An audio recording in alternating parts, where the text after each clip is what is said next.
kino kika kakati no okuba munanga ate omuyimbi King Saha amasasi ebipya munanga ate bizuuse byengenda okubeera nga nkutuusaako. Oh my god munanga ate si byangu n'akamu.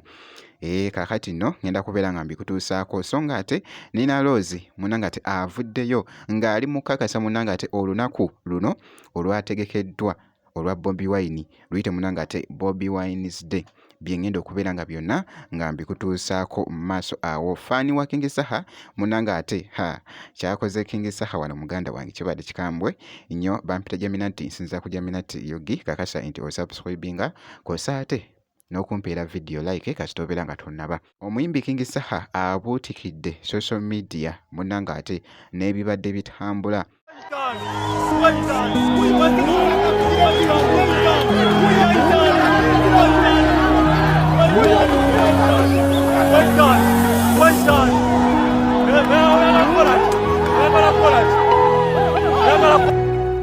Nga kigambibwa ku kyokugezebwako munanga ate okubwa amasasi wali munanga ate enabweru.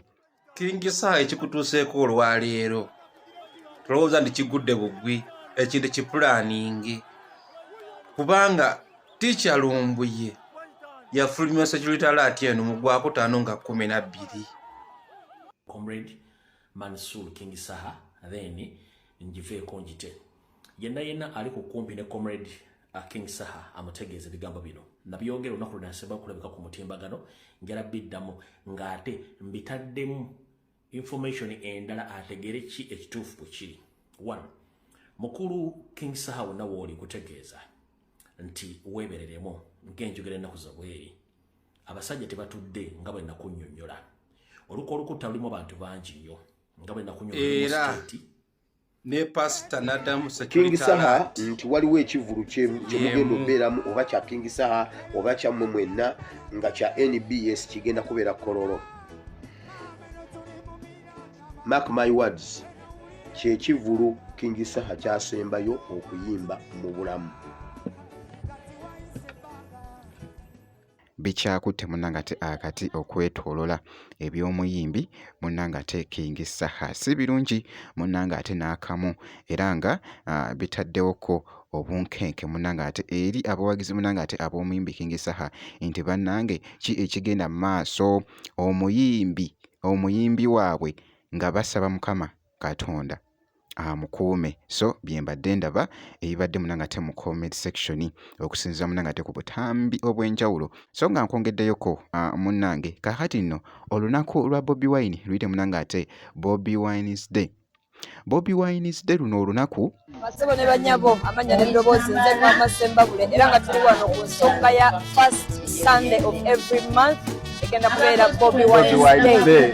Bw'oba ng'oli muntu wa Kyagulanyi, oli mugoberezi wa Kyagulanyi, oli mufaani wa Kyagulanyi, olunaku oluvaayo bw'oba tolina kintu ekiriko Kyagulanyi akazaali kwata akapapula owandiikeko Bobi Wine, His Excellency Bobi Wine, the President of Uganda. First Sunday of every month. So people power.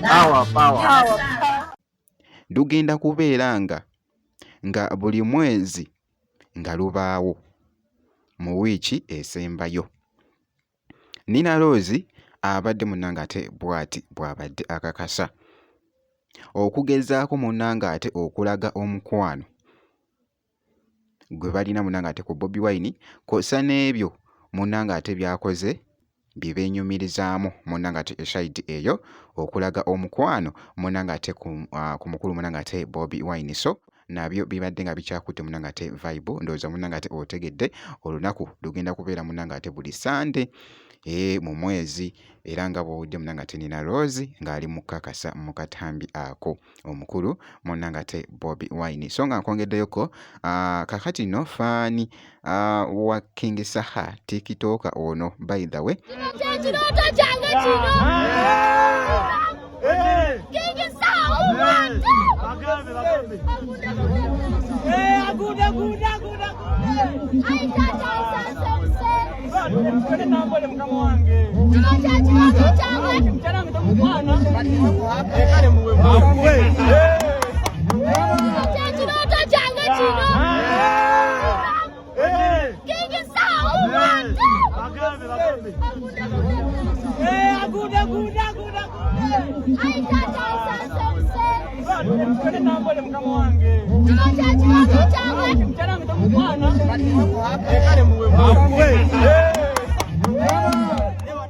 engeri gy'abadde munnanga ate abadde happy okulaba ku muyimbi we munnanga ate King Saha abadde musanyufu nnyo akatambi kaako nga bw'ogeeza ku munnanga ate okalaba kabadde nga nako kakutte munnanga ate omubabiro ku mukutu ogwa TikTok ye muyimbi nno munnanga ate King Saha leero bwenti munnanga ate bwe mucekinzeeko kakasa gwe kasita obeera ng'osubscribinze ebisigadde gwe tofaayo bitulekere.